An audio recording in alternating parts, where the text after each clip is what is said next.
Algo tiene que haber cuando una persona dice que tiene fe, se considera creyente, pero la vida como que no le van en la vida las cosas como deberían de irle, ¿no? Entonces, orando al Señor, encontré un pasaje que nos pueda ayudar a todos cuando nos encontramos con alguna persona que nos dice que tiene mucha fe, que se denomina creyente, pero tú sabes que la vida de esa mujer, de ese matrimonio, de esa familia, no es una vida bendecida, no es una vida atractiva en ningún aspecto, sino que es una vida que tú dices, Dios mío, pues si esto es tener fe, vivan los ateos, como dijo el otro, ¿no? Entonces hay un pasaje muy interesante que está ahí en la Biblia y yo lo quiero compartir con ustedes y justamente me he dado cuenta que solo lo que vamos a leer esta noche, solo lo podemos leer en Lucas, capítulo 17. No hay en ninguna otra parte de los evangelios este relato bíblico. Hay otros, pero este no. Solamente en Lucas capítulo 17, a partir del versículo 11, encontramos la historia de una sanidad a distancia. Claro, esto nos tiene que motivar muchísimo a nosotros, porque el Señor no solamente sanaba haciendo actos de presencia o tocando a una persona enferma en un momento determinado, sino que sanaba a distancia, sin necesidad de que el enfermo se acercara a él o que él se acercara al enfermo, sin necesidad de tocarlo, sin necesidad de imponerle las manos y bendecirlo, sin necesidad de eso, se producían también en momentos puntuales sanidades y milagros extraordinarios. Lucas 17, versículo 11, nos habla de la historia de 10 hombres que tenían un problema en común. Seguramente eran de diferentes nacionalidades, de diferentes extractos sociales, pero todos tenían un problema en común. Y dice la historia que Jesús iba a Jerusalén y estaba pasando entre Samaria y Galilea. Y al entrar en una aldea le salieron al encuentro 10 hombres leprosos, los cuales se pararon de lejos y alzaron la voz diciendo, Jesús, Maestro, ten misericordia de nosotros. Cuando él los vio, les dijo, id, mostraos a los sacerdotes. Y aconteció que mientras iban, fueron limpiados. Entonces uno de ellos, viendo que había sido sanado, volvió glorificando a Dios a gran voz. Versículo 16. Se postró rostro en tierra a sus pies, dándole gracias, y este era samaritano. Respondiendo Jesús le dijo, ¿no son 10 los que fueron limpiados, y los 9, dónde están? No hubo quien volviese y diese gloria a Dios, sino este extranjero. Y le dijo, levántate, vete, tu fe te ha salvado. ¿Cuántos dicen amén? Vamos a orar un momentito y pedir que el Señor nos ayude a extraer verdades que contiene este pasaje, lecciones que pueden ser aplicadas a nuestro diario vivir y que podamos salir de aquí con las ideas claras y podamos salir de este lugar esta tarde dándole gloria a Dios. Señor, te damos muchas gracias por este privilegio, esta nueva oportunidad que nos brindas de estar aquí reunidos. Te pedimos, Señor, de una forma especial que ahora que vamos a escudriñar tu palabra, tú ilumines nuestro corazón, nuestra mente, nuestro entendimiento, para que podamos, Señor, disfrutar del estudio de tus sagradas escrituras y podamos aprender los principios que nos van a ayudar a vivir vidas victoriosas, vidas bendecidas, y que podamos caminar según el diseño, según el propósito tuyo en nuestra vida. Bendícenos y dirígenos en este tiempo de estudio de tu palabra, Señor. Te lo pedimos unánimemente en esta tarde, en el nombre bendito de Jesús. Amén y amén. Nadie puede dudar de que estos 10 hombres tenían fe. Nadie puede dudar de eso. Los leprosos no podían vivir en comunidad. Según la ley, los leprosos, puesto que tenían una enfermedad contagiosa, tenían que dejar, en el caso de que estuvieran casados, sus esposas, sus hijos, sus maridos, en el caso de que fueran mujeres, tenían que dejar sus negocios, sus propiedades y marcharse a lugares lejanos donde no habitara nadie, puesto que, como acabo de decir, la lepra es una enfermedad tremendamente contagiosa y destructiva. Eran personas evidentemente sin ninguna esperanza. Ellos sabían que con el tiempo no iban a ir a mejor, sino al contrario, iban a terminar muriendo de aquella terrible enfermedad. Una enfermedad que la primera constancia, el primer ejemplo que tenemos en la Biblia de una persona leprosa, curiosamente fue una mujer. Una mujer que por hablar mal de su hermano, de Moisés, quedó leprosa durante varios días. Y la Biblia dice que todo el pueblo estuvo detenido sin poder avanzar en rumbo a la tierra prometida porque estaban esperando a que ella fuera sanada. Y fue sanada porque dice la Biblia que reconoció su pecado y el Señor la restauró y pudieron seguir avanzando. Así que ese es el primer ejemplo bíblico que tenemos de una persona que quedó leprosa. Por eso los judíos siempre asocian toda enfermedad de la piel, toda enfermedad que tenga que ver con la piel o con cuestión de la lepra, con el hablar mal, con el criticar, con el juzgar, con el quejarse, con el murmurar. Siempre en la mentalidad, en la cultura judía, toda enfermedad que tiene que ver con la piel siempre la asocian con una forma destructiva o negativa de hablar. Así como cada enfermedad tiene, digamos, el sentido, hay 5 sentidos y cada enfermedad tiene un sentido que a través de la mala utilización de ese sentido pueden venir ciertas y determinadas enfermedades. En la Biblia se relaciona el hablar mal con enfermedades cutáneas, con enfermedades de la piel, incluso la lepra.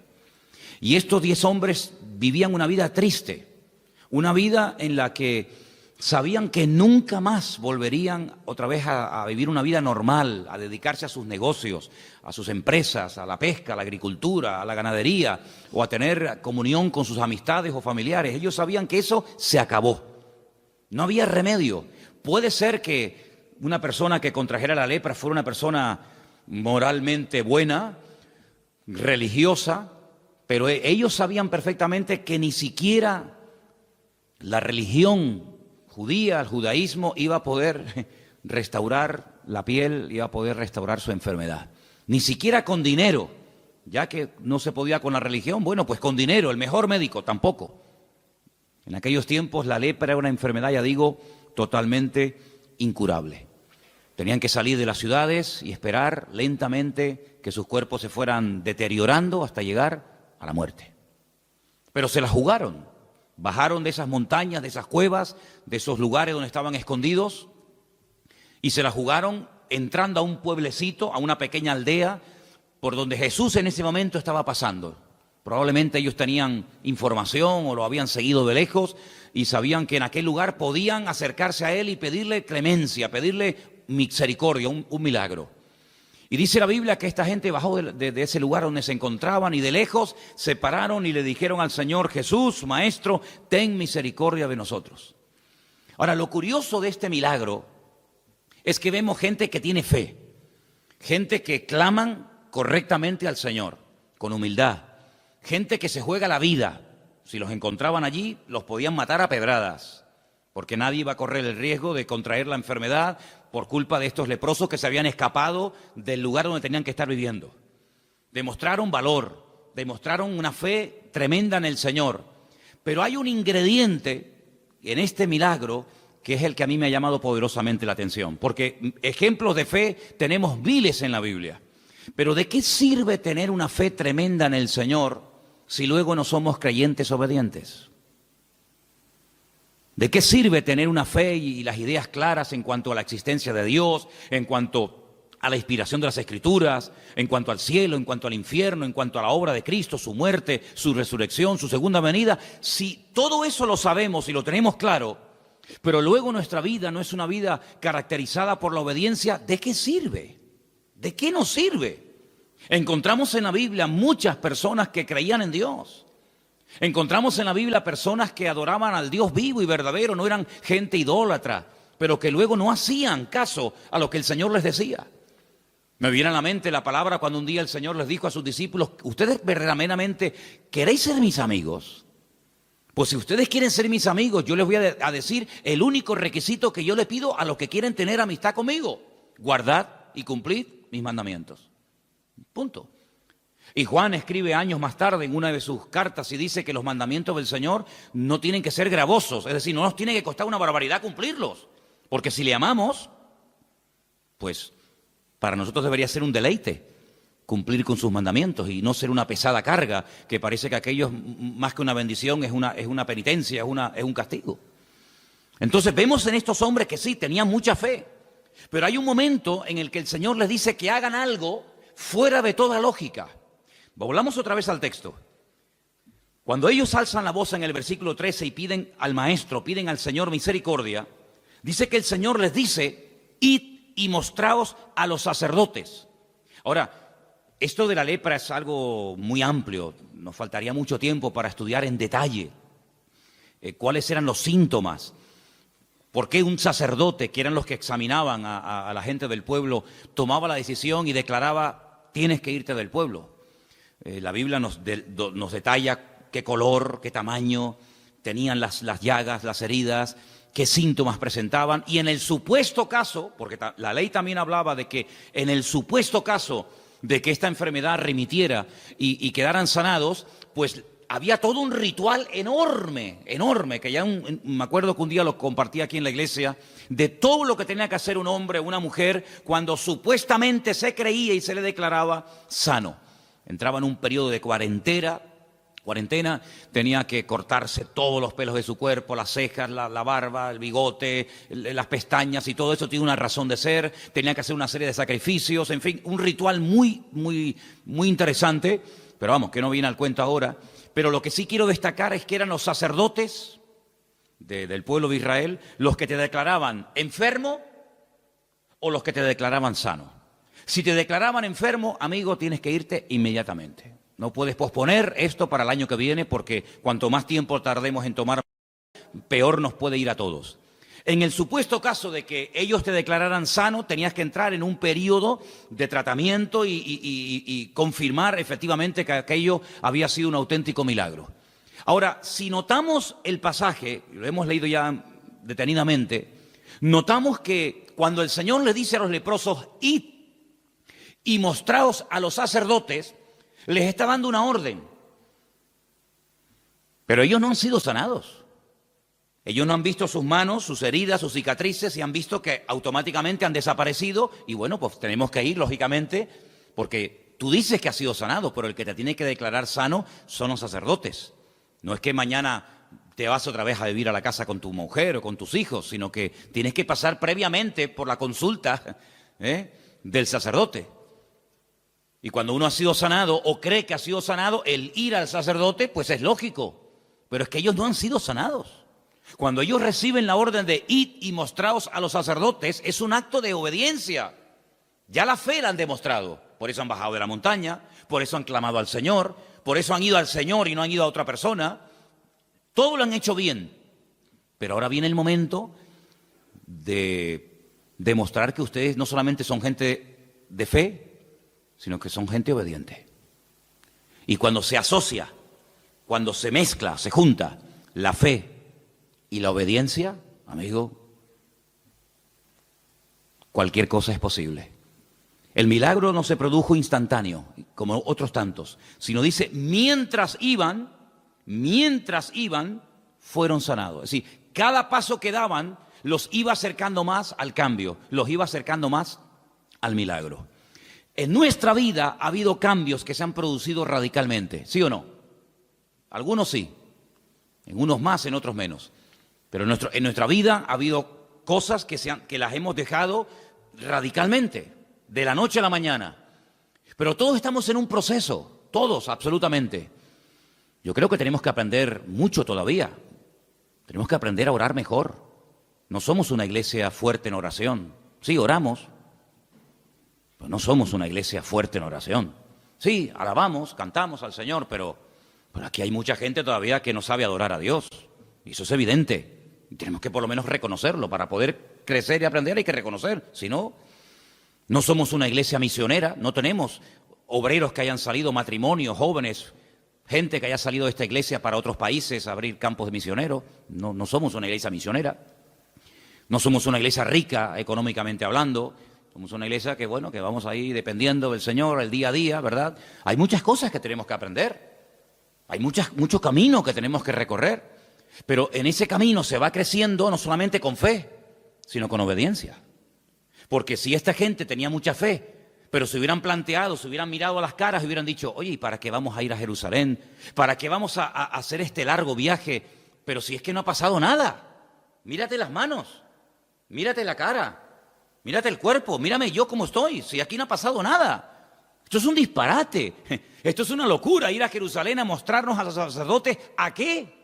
Pero en ningún momento encuentras peros.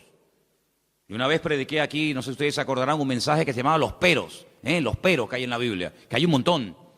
Has trabajado, has sufrido, has probado a los que se dicen ser apóstoles, a las habéis hallado mentirosos, pero tengo contra ti que has dejado tu primer amor. Hay un montón de peros en la Biblia, pero en esta historia ni uno. En esta historia no encuentras a uno solo, de los días a uno que dijera, oye, esto es un disparate, ¿eh? Esto no será un emocionalismo, ir a mostrarnos a los sacerdotes, pero vamos a esperar primeramente cambiar, vamos a esperar primeramente ver cambios significativos y entonces vamos a Jerusalén. Pero ir sin ver cambios me parece un disparate. ¿Sabes que en la vida hay creyentes que actúan así? Vamos primeramente a ver y luego vamos a actuar. Y el Señor Jesucristo una vez dijo una palabra muy interesante cuando Él dijo, bienaventurados los que creyeron sin necesidad de haber visto previamente. Por lo tanto, en nuestra vida no solamente tenemos que potenciar y utilizar la fe. La fe es un ingrediente y un elemento indispensable, hasta el punto que el Señor dice, sin fe, ya lo sabéis, lo que dice el texto, es imposible agradar a Dios. Pero no nos olvidemos de que mejor que ciertos y determinados sacrificios, mejor que ciertas y determinadas acciones, pues dice el Señor, mejor que todo eso es la obediencia. Porque cuando nosotros estudiamos en su día la vida del primer rey de Israel, de Saúl, Saúl era un creyente, Saúl no era un ateo, Saúl era creyente. Y hay momentos puntuales en los que él va a pedir consejo del profeta Samuel. Y hay momentos en los que hasta se le ve profetizando. Pasó por una persona espiritual, no lo era, pero en ese momento, bueno. Pero sin embargo, la característica fundamental de Saúl es que era un desobediente. Cuando el Señor le da la orden de ir y exterminar a Amalek, de no dejar nada, para llevárselo al pueblo, y cuando al día siguiente va Samuel y le dice, oye, pero no te dije yo que no tenías que traer ni ovejas, ni bueyes, ni nada, ¿esto qué es? Y le echa la culpa a los demás. No, es que el pueblo lo perdonó. No, el pueblo y tú lo has perdonado. Porque si el pueblo en un momento determinado cogió cosas y tú ves que las han cogido, pues para eso estás tú, para decir, no, hoy no se puede coger nada. Pero tú lo has consentido, por lo tanto eres copartícipe de la desobediencia del pueblo. Luego, viendo que por ahí no le van bien las cosas, cambia y entonces lo que dicen, bueno, es que hemos perdonado, el pueblo ha perdonado lo mejor del rebaño para presentarlo en sacrificio al Señor. Y es cuando el profeta Samuel le dice, pero mira, qué sacrificio, pero si lo que tú has hecho no tiene justificación alguna. Es decir, tú puedes presentar 20.000 sacrificios, pero sigues siendo un desobediente. Y mejor que los sacrificios es obedecer al Señor. Y vemos que es una persona que tenía un potencial tremendo, pero echó a perder su vida porque era un desobediente, no porque era un ateo, era un creyente, pero un creyente desobediente. El otro día, cuando teníamos la reunión por Skype con los hermanos de Israel, les compartí acerca del libro de Jonás. Sí, era un profeta de Dios, un profeta verdadero. Hombre, tan verdadero era que el Señor lo llama para que vaya a una ciudad a predicar la palabra, pero se niega, no quiere ir. Va al lado contrario. ¿Por qué? Porque es un profeta desobediente. Luego, incluso una persona puede estar en el ministerio, llamarse pastor, apóstol, profeta o lo que sea, y ser, en el fondo, un desobediente. Incluso hasta vimos en el libro que se enfada con el Señor cuando la ciudad se convierte. Y el Señor, lógicamente, cuando ve que se han convertido y se han arrepentido de corazón, pues los perdona. Y entonces salta Jonás y dice, ve, yo lo sabía. Yo lo sabía que tú eres un Dios misericordioso y clemente, lento para la ira, grande en misericordia, y yo sabía que los ibas a perdonar. Y está diciendo en otras palabras, es que yo quería que los condenaras. Yo no quería que se arrepintieran y tú los perdonaras. Entonces, ¿pero qué tipo de profeta es ese? ¿Qué tipo de predicador es ese que se convierte en una ciudad entera y se enfada? Entonces, ¿qué es lo que tú querías? Pues que le viniera el palo encima. Y me llamaba la atención que cuando el Señor confronta a Pedro, en aquella conversación que tiene con él en el mar de Galilea, y le dice, Pedro, ¿tú me amas? Y le dice, sí, Señor, tú sabes que yo te amo. Y muchas veces cuando hablamos de este encuentro, de este momento de restauración, pues decimos lo que acabo de decir yo ahora. Pero es que realmente no dijo eso exactamente el Señor, sino que le dice, Pedro, hijo de Jonás, Y ahí nos damos cuenta de que el padre de Pedro se llamaba Jonás. Y lo menciona 3 veces. La primera vez que vemos que Pedro, o que el Señor menciona el nombre del padre de Pedro, como diciendo que eres hijo de Jonás. Y Jonás, sabéis que en vuestra cultura y en vuestra historia bíblica, pasó a la historia como el profeta rebelde, como el profeta desobediente, como el profeta que prefirió que lo tiraran por la borda y morir ahogado antes de reconocer que estaba haciendo su voluntad y que se estaba rebelando en contra del Señor. Y que se enfada con el Señor cuando la gente cambia de vida y se convierte. Hijo de Jonás, que tú estás actuando con el espíritu de Jonás. Y cada vez que en nuestra vida hay un acto de rebeldía, cada vez que en nuestra vida, pues claro, negar la fe sería un disparate, sería una apostasía el negar la fe. Eso no lo vamos a hacer, Dios nos libre. Pero desobedecer es mucho más fácil que ser un apóstata. Porque ¿cómo voy a apostatar de la fe? ¿Cómo voy a negar a Cristo que me salvó y me redimió con su sangre? ¿Cómo voy a apostatar de la salvación? Es una cosa impensable.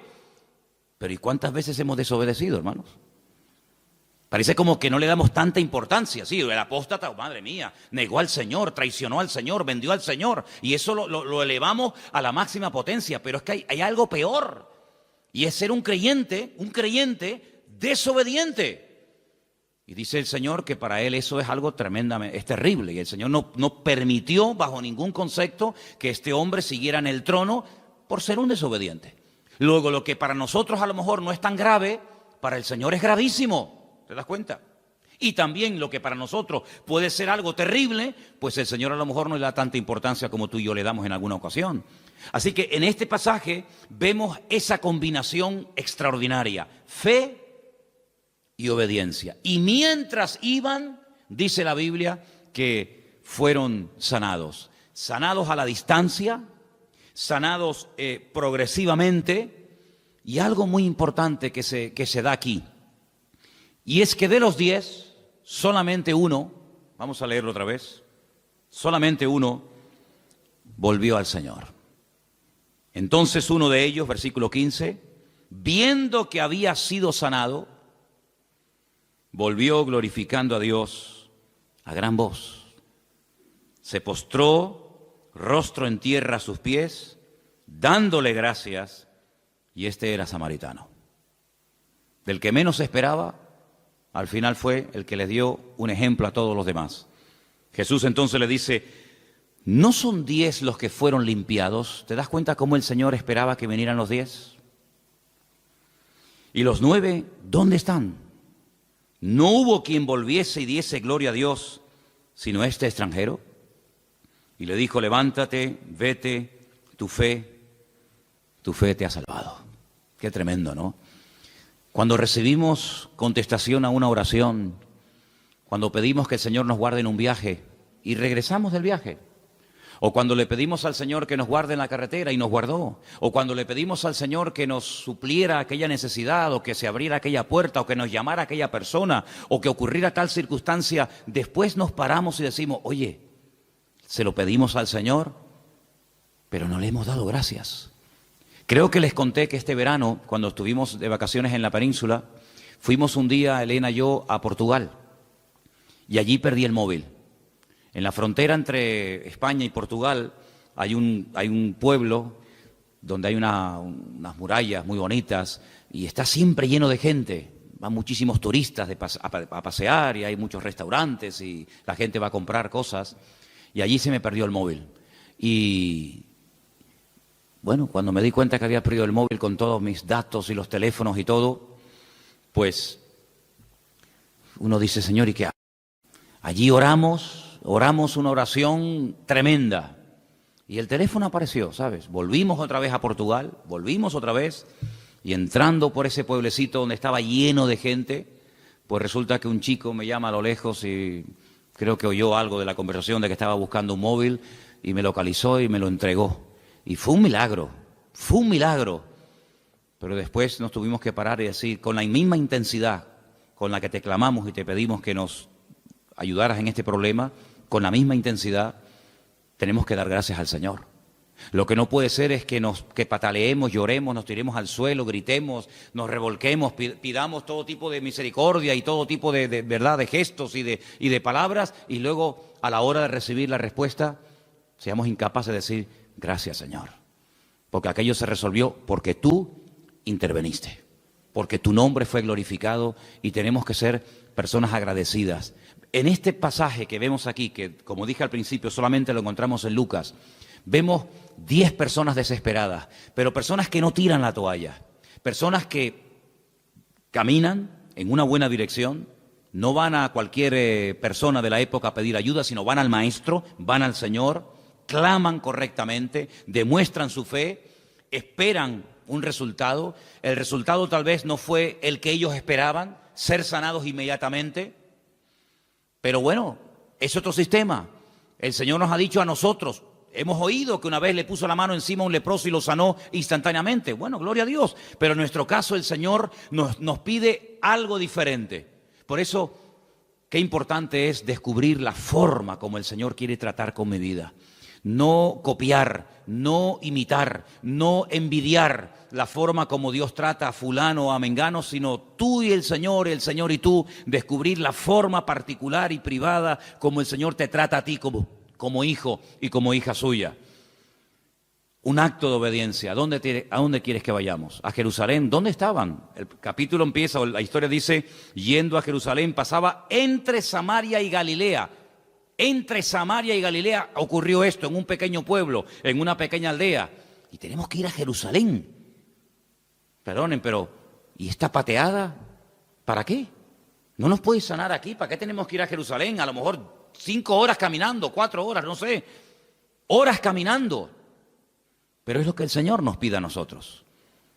Es lo que el Señor nos está pidiendo a cada uno de nosotros. Yo pregunto, ¿estamos dispuestos a obedecer al Señor en lo que nos pide?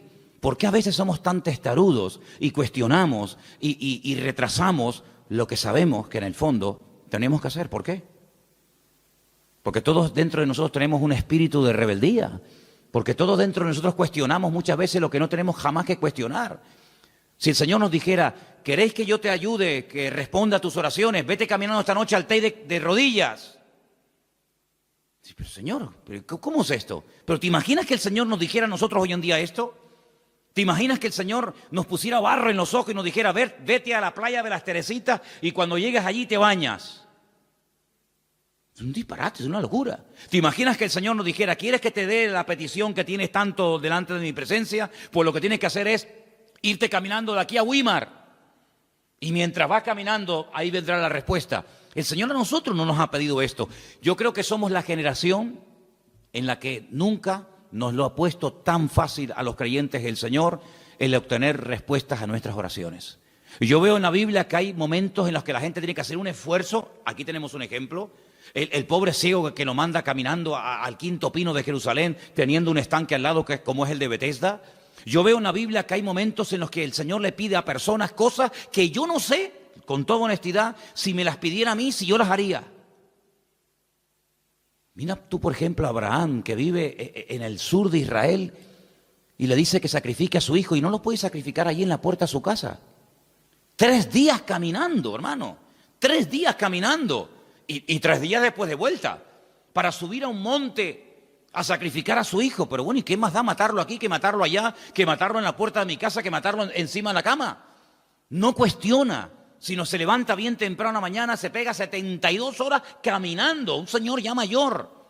Que podía decir, pero Señor, yo tengo otras cosas que hacer. Tengo criados, tengo una mujer, tengo otras cosas que hacer en la vida. 3 días caminando. Pero él aprendió a obedecer a Dios. Y aprender a obedecer cuando lo tenemos claro, o cuando nos va a favor de la corriente, o cuando nos gusta, eso no cuesta nada. Pero yo creo que nuestro nivel de madurez se demuestra no tanto por la fe que tenemos. Porque fe, si no tenemos a estas alturas fe, pues menudo problema tenemos. Yo creo que el problema que tenemos hoy en día los cristianos no es tanto con la fe, sino con la obediencia. Porque la fe es como algo abstracto, ¿no? Decimos que tenemos fe y no tengo que hacer nada para demostrar que la tengo. Pero la obediencia sí tenemos que hacer una serie de cosas para demostrar que verdaderamente somos creyentes obedientes. Y es ahí donde se marca la diferencia, porque una fe que no actúa en obediencia es una fe muerta. Entonces puede ser, no digo que siempre sea así, pero no puede ser que hay cosas en nuestra vida que aún no se han resuelto, respuestas a oraciones que aún no han sido contestadas, porque sí, tenemos fe, se lo hemos pedido al Señor, pero no estamos actuando como el Señor nos pide que actuemos. Entonces no detengamos bendiciones de Dios para nuestra vida por nuestra falta de obediencia al Señor. Porque la obediencia es lo que marca la diferencia. Cuando el Señor ve que estamos dispuestos al esfuerzo, dispuestos al sacrificio, y yo me pregunto, ¿hasta qué punto nosotros estaríamos dispuestos a sacrificarnos por su obra? ¿Hasta dónde seríamos capaces de llegar? ¿Hasta dónde seríamos capaces de esforzarnos? ¿Hasta dónde seríamos capaces de aguantar, de obedecer y de ir en actos de obediencia? ¿Hasta dónde? Cada uno de nosotros evidentemente es un mundo, no hay dos iguales, eso está más claro que el agua. Esto es como los hijos, puede tener 20 y los 20 son diferentes. En las ovejas pasa lo mismo, en las iglesias pasa lo mismo, no hay dos creyentes iguales. No hay dos creyentes, aunque lleven toda la vida en la misma iglesia, con el mismo pastor, en la escuela dominical, en los jóvenes, pero no hay dos creyentes iguales. ¿Hasta qué punto nosotros estaríamos hoy dispuestos a esforzarnos y a sacrificarnos por la obra del Señor? ¿Hasta qué punto? Bueno, pues es ahí donde yo creo que tenemos que madurar. Porque si yo les pregunto, hermano, ¿ustedes tienen fe? ¿Qué responderían ustedes? Sería bueno que me respondieran. ¿Qué tal está el tema de la fe? ¿Verdad que no hay problema? Claro, ¿quién va a tener problemas con la fe? Además, ¿quién sabe cuánta tienes o cuánta no tienes? Y eso es una cosa que solamente ve el Señor. Pero ¿y la obediencia? Hermano, que mañana hay que venir a pintar a la iglesia. Ay, amigo, ¿y por qué tengo que ir yo? Hermano, mire, que mañana hay que hacer tal cosa. Mire, hermano, que tenemos que echar una mano para tirar esto para adelante. Mire, hermano, que tenemos... Ay, amigo, es que es ahí, es que la fe y el cantar, gloria a Dios, y cada uno con la suya, y no pasa nada. Pero es en los actos, es en las acciones, es en el esfuerzo. Y quiero solamente terminar diciendo algo. Cuando el apóstol Pablo dejó de pastorear la iglesia de Éfeso, que ya sé que era complicada, una iglesia muy grande, una iglesia, fíjate tú lo que te voy a decir ahora. El día de la despedida, después de 2 años de arduo trabajo en la iglesia de Éfeso, dice Pablo algo así, tremendo. Imagínate si yo lo dijera hoy, imagínate. Hermano, yo sé que después de mi partida entrarán en este rebaño, en esta congregación, lobos rapaces que no perdonarán al rebaño. Bueno, se entiende, no está pastor, no está Pablo, seguramente algunos aprovecharán el vacío para meterse, no, pero espérate, es que hay más. Dice, y también sé que después de mi partida, de entre vosotros, no de fuera, de entre vosotros, se levantarán lobos rapaces que no perdonarán al rebaño. Madre mía, menudo futuro. Y ahora dice Timoteo, y ahora yo me voy, pero tú te quedas. Y él ha escuchado el mensaje de despedida. Pobrecito Timoteo. Timoteo habrá dicho hoy, ¿no puedes dejar a Tito?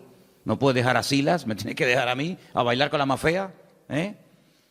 Claro, el pobre Timoteo se enferma del estómago al poco tiempo, eso es normal.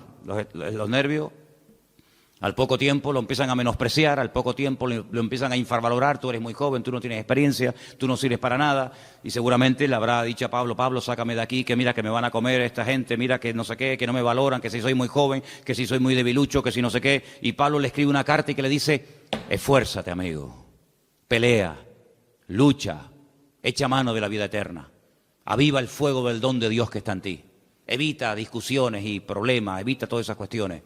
Tú cumple con tu ministerio, predica con ganas y sin ganas, eso es lo que significa tiempo y fuera de tiempo.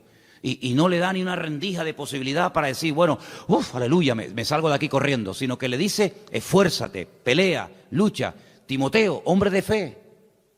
Pablo estaba orgulloso de él, pero tienes que demostrar tu fe, amigo. ¿Y cómo tienes que demostrar tu fe? Aguantando. Y tienes que demostrar tu fe con el esfuerzo y con el sacrificio. Hasta ahora no has demostrado nada. ¿Qué vas a demostrar? Si el que predica, el que comparte, el que abre la obra, el que se lleva los palos, al que meten en la cárcel, al que apalean, al que escupen, al que apedrean es a mí, siempre es al mismo. Pero ahora te toca a ti, y ahora te toca a ti coger el testigo. Yo ya estoy pronto, dice Pablo, El tiempo de mi partida está cercano, pero ahora eres tú el que tienes que pelear y luchar y batallar y dice, y lucha legítimamente, y pone el ejemplo del atleta y pone el ejemplo del agricultor, etcétera. En otras palabras, la fe se demuestra con los hechos. Las palabras no sirven de nada. Y hay momentos en los que cuando una iglesia empieza, pues sí, todo el mundo habla y todo el mundo propone y todo el mundo sugiere, y eso está muy bonito y está muy bien, pero con el paso del tiempo una iglesia que madura, una iglesia que crece y una iglesia que avanza, no es la iglesia que habla tanto, sino que hace más de lo que habla. Y yo creo que nosotros, queridos hermanos, hemos llegado ya a un punto en nuestra vida particular, ministerial y como congregación, en la que tenemos que darnos cuenta de que la fe lo tenemos superado. No es que tengamos una fe a prueba de bomba, ni seamos un experto en fe, no tenemos una fe, pues en fin, como tiene que estar, bien, pero lo que tenemos que trabajar más es en nuestra obediencia, en nuestro esfuerzo, en nuestro sacrificio. La obra del Señor tiene que ser una prioridad, no algo secundario. No podemos venir de excursión a la iglesia, tiene que ser una prioridad. Investigar, oye, ¿cómo está la obra? ¿Qué le hace falta? ¿Qué no le hace falta? Hay gente que nunca pregunta nada, ¿me entiendes? Venir a escuchar sermones, predicaciones, gloria a Dios, está muy bien, oye, encantado de la vida, pero somos una familia, en la familia se pagó la luz, mamá, se pagó el agua, que no, pues mira, los zapatos al niño se le quedaron pequeños, bueno, pues vamos a hacer una colecta para comprar los zapatos a tu hermano menor, que pues mira, los libros de la niña no se han podido comprar y ¿qué falta? Pues mira, la maletita de la escuela de la niña se estropeó. En una familia hay que hablar, hay momentos en los que sí, comemos, vemos la televisión, vemos una película, vamos a la playa juntos, está muy bonito, pero en una familia hay que sentarse y decir, aquí hay que arremar el hombro, ¿eh? ¿Cuántos años tiene este? No, tiene 30. Pues, hijo, ya tienes que aportar, aquí no puede estar aquí a la sopa boba, que papá lo pague todo o que el abuelito venga, ¿verdad? Pues en una iglesia exactamente igual, hermano. En una iglesia tenemos que arrimar el hombro, no solamente venir a comer. Una vez oí un predicador, no es una frase mía, no sé si es así 100%, yo solamente lo digo, pero una vez escuché a un predicador que dijo algo así como, a nadie se le ocurriría ir a un restaurante, sentarse a comer, pedir la comida, comer de maravilla y no pagar. A nadie se le ocurre. Eso sería un delito, vamos. Imagínate que llega el camarero y te dice, mire, son, no sé, 70, 80, 90, 100 euros. Pues mire, yo he comido muy bien, felicita al cocinero, ha sido una comida excelente, el servicio maravilloso, pero no le voy a pagar. Ah, ¿no? ¿Por qué? ¿Por qué no? No le voy a pagar. Qué interesante, ¿no? Qué interesante. Ir a un restaurante, o irte aquí al Corte Inglés, o irte a una tienda, ponerte la ropa, los zapatos, camisa, pantalón, la corbata, y decir, miren, me encanta cómo me queda, de verdad que... pero no lo voy a pagar. En la obra del Señor muchas veces nos acostumbramos a vivir única y exclusivamente de la gracia de Dios. Señor, dame, dame, dame, dame y dame. Y no es que nosotros tengamos que pagarle al Señor, ¿qué le voy a pagar yo al Señor? Pero sí tenemos que partir de la base de que el Señor ha puesto bajo nuestra responsabilidad su obra aquí en la tierra. Cuando el apóstol Pedro le dijo 3 veces, Señor, tú sabes que yo te amo. Muy bien, si usted dice que me ama, yo ahora te voy a poner a prueba. Apacienta mis corderos, apacienta mis ovejas, atiende a mis rebaños. Si me amas, ahora tienes que demostrarlo. Decirlo no cuesta nada. Decirle a tu esposa o a tu marido, te amo, cariño, eso no cuesta nada. Te amo, ya está. ¿Verdad? Te amo. Pero amigo, es la convivencia, es el trato diario, es el aguantar, es el colaborar, ¿verdad? En la obra del Señor, el decir te amo no cuesta nada. Hay canciones, nosotros tenemos algunas canciones donde creo que sale la frase, yo para las letras de las canciones soy muy malo, pero creo recordar que tenemos varias canciones en las que le decimos al Señor, te amo. Perfecto. Pero no solamente hace falta expresar nuestra fe al Señor, hace falta expresar nuestra obediencia al Señor. Y es ahí donde las iglesias marcan la diferencia. Pasar de la teoría, pasar a la práctica. Y quiero ya terminar diciendo algo. Si los 10 leprosos hubieran dicho, no vemos sentido, no le veo importancia a esto de ir a Jerusalén a mostrarme a un sacerdote, ¿para qué? Esa gente, créanme, se hubieran vuelto a su cueva o a su montaña donde vivieran exactamente igual de leprosos. Pero no igual, sino peor, porque tuvieron la oportunidad de su vida y la dejaron escapar. Yo creo que como creyentes se nos presentarán, no digo todos los días, sería tal vez una exageración por mi parte, pero yo creo que de vez en cuando a lo largo de la vida, del camino, se nos presentan oportunidades. Y esas oportunidades que se nos presentan en la vida tenemos que saber aprovecharlas, porque si las aprovechamos, actuamos con fe y con obediencia, yo creo que el Señor nos bendecirá y el Señor nos va a sorprender y se abrirán nuevos campos y nuevas puertas que de otra manera permanecerán cerradas durante mucho tiempo. Por lo tanto, vamos a echar mano de la fe, amén, hermanos, pero vamos también a obedecer al Señor en todo cuanto Él nos pida. Oportunidad que se nos presente para hacer algo, para lo que sea, vamos a arrimar el hombro, vamos a decirle, Señor, te amo, pero cuenta conmigo. Señor, tengo fe en ti, pero también te obedezco. Porque ¿de qué sirve tener mucha fe si después nuestra vida no es una vida de obediencia y de acatar 100% la palabra del Señor? ¿Estamos de acuerdo, hermanos? ¿Estamos de acuerdo? ¿Lo ves así? ¿Lo ves así o no? ¿Algo que discrepar? ¿Lo ves así? ¿Que la obediencia y la fe y la obediencia tienen que ir juntos? No puede ir uno por un lado y otro por otro. Si los logramos juntar, estamos en ello, estamos aprendiendo. Pero si logramos juntar la fe y la obediencia, bendito sea Dios, esto va a ser una maravilla para nuestra vida siempre, ¿vale? Entonces, los que son padres y madres aquí, ¿verdad? Que ya hay unos cuantos. ¿Los niños nacen aprendidos y la vida los echa a perder? ¿O la vida o los niños nacen sin aprender y somos nosotros los que tenemos que enseñarles? ¿Cómo es la cosa? Es al revés, ¿no? ¿Qué tenemos que enseñarle a un niño? ¿A obedecer o a desobedecer? ¿Por qué no se le enseña a un niño a desobedecer? Porque ya lo sabe. Ya te aseguro, y cuando seas padre o madre vas a decir, oye, es increíble, no hay que enseñarle a desobedecer, ya lo saben hacer, hay que enseñarle a obedecer. Bueno, pues como recién nacidos en Cristo, como hijos del Señor, el Señor no nos tiene que enseñar a desobedecer, ya sabemos hacerlo, y muy bien, lo que nos tiene que enseñar el Señor a nosotros es a obedecer su palabra. Vamos a orar en esta tarde, ahí donde estás, cierra un momentito tus ojos, y vamos a pedirle al Señor que nos ayude como estos 10 leprosos, a depositar nuestra fe en Él, cosa que gracias al Señor lo tenemos claro, pero también a obedecerle. Y habrá momentos en la vida en los que el Señor nos pondrá a prueba, no tanto en la fe, sino en la obediencia. ¿Qué vamos a hacer con lo que sabemos que tenemos que hacer? Señor, te damos muchas gracias porque tu palabra es tan rica, tan variada, tan clara, Señor, que nos muestra siempre las formas y las maneras como tenemos que actuar en nuestra relación contigo.